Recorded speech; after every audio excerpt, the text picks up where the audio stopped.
Before we left SportsCenter, James threw one more at me. He said, you got to make changes. And I think the answer is yes. And it doesn't have to be get rid of Nylander or you got to do this or a defenseman.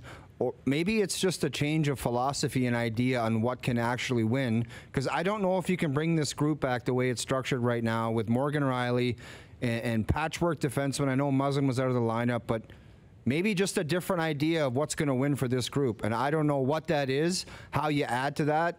I mean, there's different philosophies out there, but to come back with the same idea, I don't know if that's going to fly. And everybody brings up the Washington Capitals. There's two different philosophies. One's the Chicago Blackhawks, where those young guys won 3 Stanley Cups, and the other one is Stevie Yzerman and Alex Ovechkin, who trudged along for, that's not even a word, trudge, but they went 13 years before they won Stanley Cups. Yeah. So everyone's like, well, don't forget about Washington. Detroit, Yzerman, Ovechkin. So it's whatever one you want to pick, but... Well, here's the thing, though, about that Detroit reference. You're right.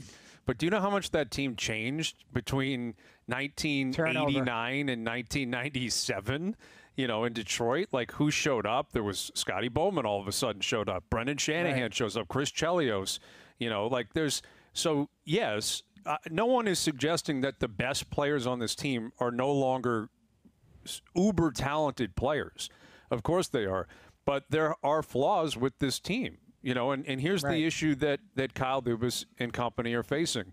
They don't really have any cap flexibility, a little bit, but not much, and it's a flat cap for the next 2, maybe 3 years.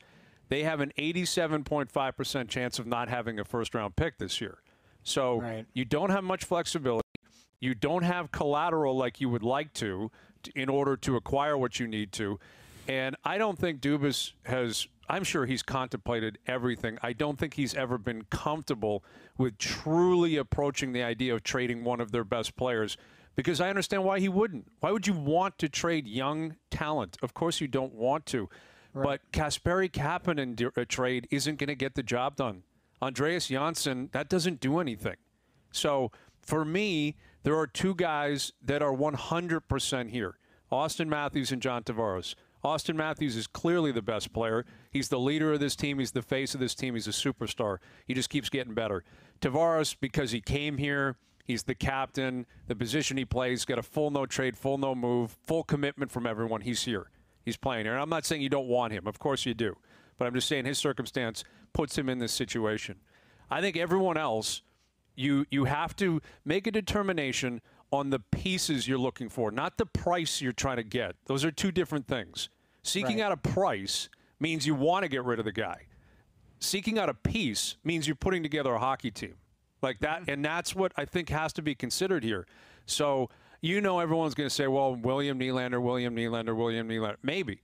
But maybe Mitch Marner. Maybe Morgan Rielly. Yeah, and an example maybe of Freddie that, Anderson. Brian, is Jimmy Rutherford when he got to Pittsburgh. He wanted to change a bit of the dynamic, not a bit, a significant dynamic of that team. And he moved a 30, 40 goal scorer in James Neal to Nashville for Hornquist. Mm-hmm. And that subtle move changed the dynamic and gave them a totally different outlook, approach. And that's what you're talking about. It's just about a dynamic, a different look. It's not about a price or it's not running guys out of town. It's not blaming guys individually. It's you're putting together a hockey team. It's a big puzzle. It's the most difficult puzzle you could possibly put together, and they are missing pieces. Like they're missing a number 1 right defenseman and a number 2 right defenseman.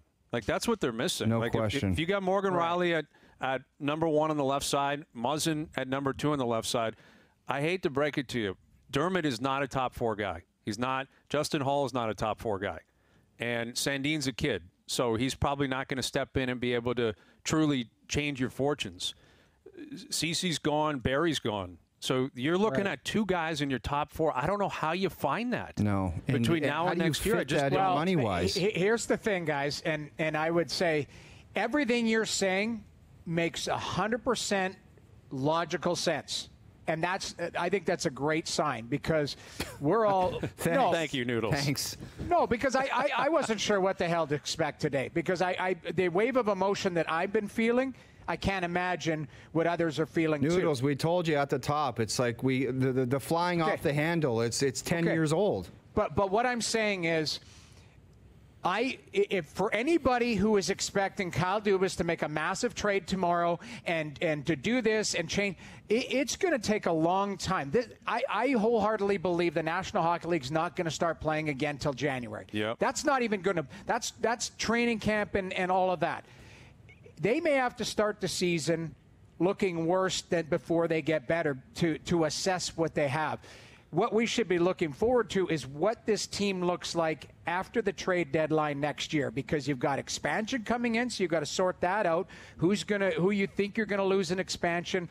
You know, Freddie Anderson's a year away from unrestricted free agency. I think I would argue that he's probably not going to be in the net next playoff for the Toronto Maple Leafs. That, you know, that's give or take. Who's the guy then? Is it Jack Campbell? Do you have faith in Campbell? No. I think there is going to be some moving pieces, and that's what I mean. Like, you have to take a step back and assess, to your point, Brian, like what we have, what the group has of 4 players. But then, you know, am I comfortable spending $3.5 million on my right winger on the third line in a guy like Kapanen or Janssen? If Robertson's going to play, that's going to be more economical higher up in the lineup. You have to move the deck chairs around. And then, to your point, what if the philosophy changed slightly? You're allowed to adjust it. What if you're like, hey, we like our skill, but we want a little bit more bite?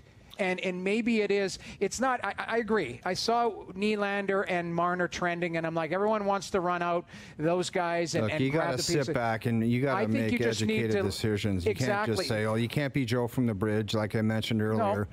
No. But you got to win trades too, right? Correct. Like that's what has to happen. Or at least get what you want out of the trade. Yeah, if it's even, okay, so be it. But you know, there's been a lot of famous 1-for-1 deals, and I don't know what is going to happen in the future. But there have been 1-for-1 deals that have worked and 1-for-1s that have not worked, right? Taylor Hall for Larson. Adam Larson. Yeah, not necessarily a great-looking deal, although the first year Edmonton was happy with what he brought. Johansson for Seth Jones. That at the time made a lot of sense. It still would if Johansson pulled his weight like he did the first year or two. Right. But you know, that's what we're talking about here.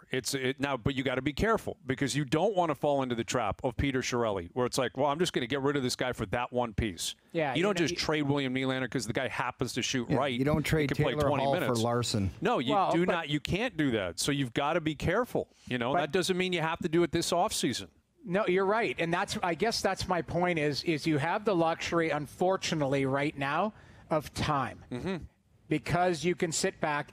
There are going to be teams that are going to be pressed up against the cap that may have to move players. They may have the depth going, I'm going to lose this player in expansion. I'd rather trade him and get something for them. You know, I think the league is going to be crazy with a flat salary cap and teams pressed up against it, not to mention another team coming into the National Hockey League. Like, we're going to see, Brian, you want movement, you want water cooler chatter. Like, this is, all hell's going to break loose if you ask me, but it's not going to break loose next week. It's going to break loose. It's going to take time. I mean, they've got to get to the off season, which feels weird saying that in August, but that won't be until October. Sorry, you know, the hardest part for me is we're going to sit here for the next 2 months and sit there and go, what if, what could have? And, you know, they're saying it in Edmonton, they're saying it in Pittsburgh, they're saying it in Toronto. What could have, what shoulda, coulda, woulda. The one thing I've noticed through all of the, you know, most of the teams that have advanced, all of them played defense with structure, and that was hard work and commitment. And none of them have one player on their team that makes $11 million. Well, not one. Listen, that's, you know, the way they're built, it is what it is. But what I kept thinking, I'm like, Arizona. You know, guys on that team are looking behind the bench, and you turn around, you're not working your ass off, and you're staring at Rick Tocchet. Like, you know, to me, there's a lot of things that the mix, everyone who's involved, like, you can't just lay it at one person's feet. There's a lot of blood on everyone's hands. Yeah, of course. Well, and again, credit to Columbus. Like, we all know the stats. It's been thrown out there. The Leafs scored, 3 times 5-on-5 in 5 games? That's because Columbus shut them down. Their goaltending stepped up in a big way, but also the way they defend. So, as we stated for weeks leading up to the series, who is going to dictate the style of play? Whoever does is likely going to win. Well, Columbus did, and they did. So there's your answer.